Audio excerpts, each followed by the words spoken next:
say she was pretty on fleek. Amen? In other words, Abigail was no plain Jane.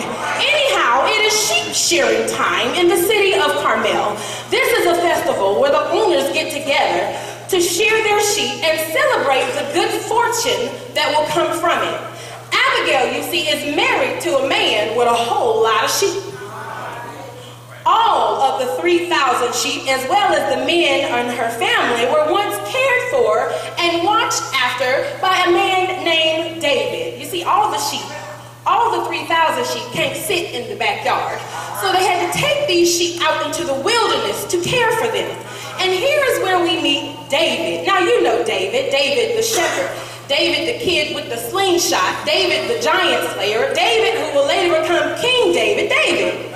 Y'all know David? All right, so David has been caring for Nabal's sheep and providing protection for his men while they were herding the sheep in the wilderness. Stay with me, I want you to understand the background. So when David hears about the celebration, he sends his men to greet Nabal and ask him to only share in his feast. It is at this point when we recognize that David just wants to be connected. He just wants a meal for him and his men. Now, I'm not flipping any pages. This is just Amanda's translation, but I'm going to go back into the word. It says, David out in the back country heard that Nabal was shearing his sheep and sent the men with instructions, go to Carmel and approach Nabal and tell him peace. Life and peace be unto you. Peace to your whole household. Peace to everyone there. I heard that it's sheep shearing time. When you and your shepherds were encamped near us, we didn't take advantage of them. Ask the young men. They'll tell you. What I'm asking you is to be generous with my men. Share in your feast. Give whatever your heart's desire to your servants and me. And then he signs it, David, your son. Now this reminds me of some church folk, not here, not here, but other churches I've been to. When they expect the church covering and the church protection when they're down in the dumps, when they're feeling really bad, when they're going through some things, when they're going through some trials and tribulations, when they're roaming around in the wilderness. Not here, not here. But wait, I say, until income tax time, or we get new jobs, or the Lord blesses us beyond measure. Do we not want to share in the feast?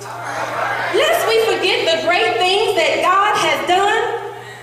Not us, but other folks. I'm moving on. Nabal responds to David's request. In verse 10, he says, stay with me. Stay with me. David's young man went and delivered the message of the word to Nabal.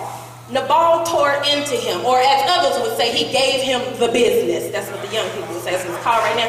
When you trying to tell somebody off without telling them off, you give them the business, right? That's what it means, young folks? Okay. It means give them the business. I'm sorry, my middle schoolers keep me young. So who is David? Who is the son of Jesse? This country is full of runaway servants. Do you think I'm going to take my good bread and my good wine and my freshly butchered meat and give it to a man that I've never laid eyes on? Who knows where he's coming from? I'm sure you don't know anybody like this, so I'm just going to keep going on. So David gets mad. He tells his crew, strap up. Take up your weapons because we're going to fight. That's Amanda's translation. It doesn't say that, but it's Amanda's translation. And Nabal the fool is unaware of what's about to happen to him. Now, I don't know about you, but I have had some Nabals in my life. I know some foolish people with some foolish ways who say some foolish things and have some foolish outcomes, and yet God still provides the position for someone in their midst of the foolery to bring forth the glory of God.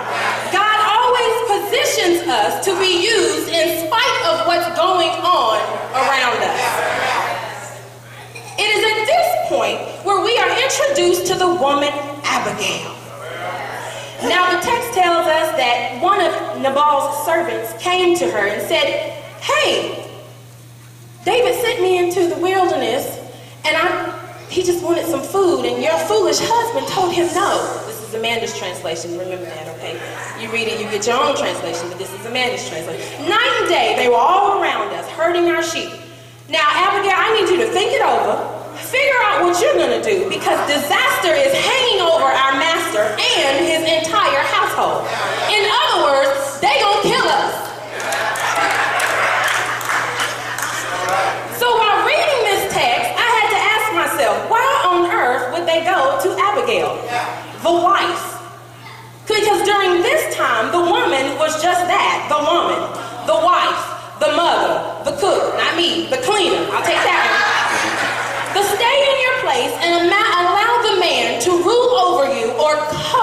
you. But I must bring to light that the first implication to performing a pulse check is to recognize your position.